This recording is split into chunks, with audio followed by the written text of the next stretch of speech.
An interpretive reading of The Telltale Heart, written by Edgar Allan Poe in 1843. True. Nervous. Very, very dreadfully nervous I had been and am. But why will you say that I am mad? The disease had sharpened my senses, not destroyed, not dulled them. Above all was the sense of hearing acute. I heard all things in the heaven and the earth. I heard many things in hell as well. How then am I mad? Hearken and observe how healthily, how calmly I can tell you the whole story. It is impossible to say how first the idea entered my brain, but once conceived, it haunted me day and night. Object, there was none. Passion, there was none. I loved the old man. He had never wronged me. He had never given me insult. For his gold I had no desire. I think it was his eye. Yes, it was this. He had the eye of a vulture, a pale blue eye, with a film over it. Whenever it fell upon me, my blood ran cold. And so by degrees, very gradually, I made up my mind to take the life of the old man and rid myself of the eye forever. Now this is the point. You fancy me mad? Madmen know nothing. But you should have seen me.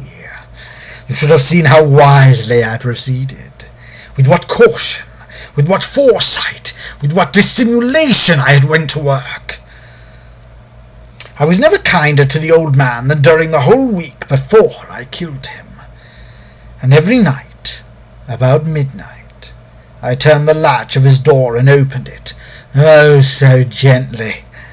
And then, when I had made an opening sufficient for my head, I put in a dark lantern, all closed, so that no light shone out.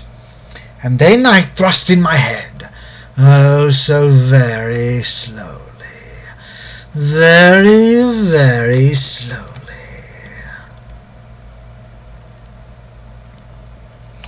So that I might not disturb the old man's sleep. It took me an hour to place my whole head within the opening so far that I could see him as he lay upon his bed. Ha! Would a madman have been so wise as this?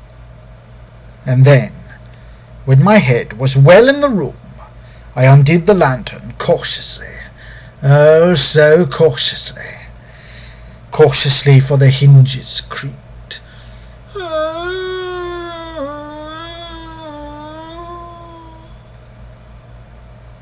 I undid it just so much that a single thin ray fell upon the vulture eye, and this I did for 7 long nights, every night, just at midnight. But I found the eye always closed, so it was impossible to do the work, for it was not the old man who vexed me, but his evil eye. And every morning, when the day broke, I went boldly into the chamber, and spoke courageously to him, calling him by name in a hearty tone, and inquiring how he had passed the night. So you see, he would have been a very profound old man indeed to suspect that every night, just at 12, I looked upon him while he slept. Upon the 8th night I was more than usually cautious in opening the door. A watch's minute hand moves more quickly than did mine. Never before that night had I felt the extent of my own powers, of my sagacity. I could scarcely contain my feelings of triumph. You think that there I was, opening the door, little by little, and he not even to dream of my secret deeds and thoughts. I fairly chuckled at the idea. And perhaps he heard me, for he moved on the bed suddenly, as if startled. Now you may think that I drew back, but no. His room was as black as pitch with a thick darkness, for the shutters were close fastened, and so I knew that he could not see the opening of the door, and I kept pushing it on steadily. I had my head in and was about to open the lantern, when my thumb slipped upon the tin fastening, and the old man sprang up in bed, crying out, "Who's there?" I kept quite still and said nothing. For a whole hour I did not move a muscle, and in the meantime I did not hear him lie down. He was still sitting up in the bed listening, just as I have done, night after night, hearkening to the death watches in the wall. Presently I heard a slight groan, and I knew it was the groan of mortal terror. It was not a groan of pain or of grief, oh no.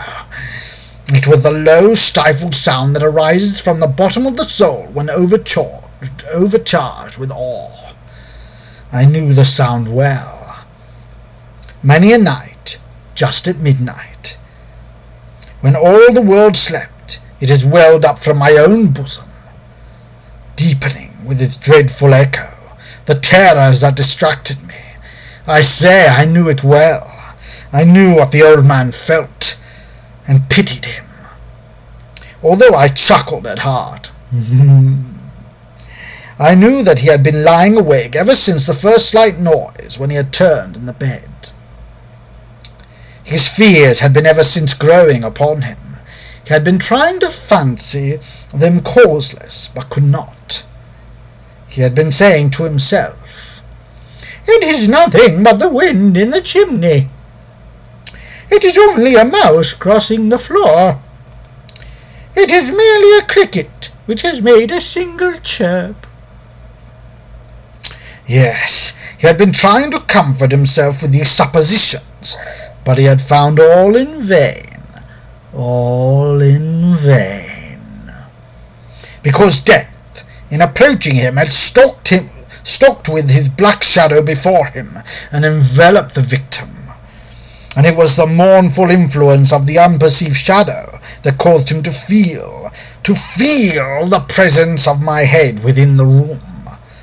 When I had waited a long time, very patiently, without hearing him lie down, I resolved to open a very, very little crevice in the lantern. So I opened it. You cannot imagine how stealthily, until at length a simple dim ray, like the thread of the spider, shot from out of the crevice and fell full upon the vulture eye. It was open! Wide open!